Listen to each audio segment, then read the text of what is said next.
அல்லாஹு அலைஹி பிஹா ஆஷரன். நபி ஸல்லல்லாஹு அலைஹி வஸல்லம் அவங்க சொன்னாங்க, யார் என் மீது ஒரு தடவை ஸலவாத்து சொல்கிறாரோ அவர் மீது அல்லாஹு சுப்ஹானஹு வ தஆலா 10 ரஹ்மத்துகளை பொழிகிறான். فقد جاء رجل إلى النبي صلى الله عليه وسلم يسأله عن الساعة فقال وماذا أعددت لها؟ قال لا شيء إلا أني أحب الله ورسوله فقال أنت مع من أحببت.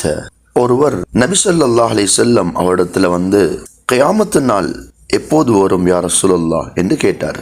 நபி ஸல்லல்லாஹு அலைஹி வஸல்லம் அவங்க, நீங்க அதுக்காக வேண்டி என்ன தயாரிப்பு செஞ்சிருக்கிறீங்க? நான் ஒன்றுமே தயார் செஞ்சில்ல, ஆனா நான் அல்லாஹ்வையும் அல்லாஹுடைய தூதரையும் நேசிக்கக்கூடியவனாக இருக்கிறேன் என்று சொன்னார். நீங்க யாரோட நேசம் கொண்டீங்களோ அவங்களுடைய கியாமத்துடைய நாளையில ஈப்பீங்க என்பதாக சொன்னார்.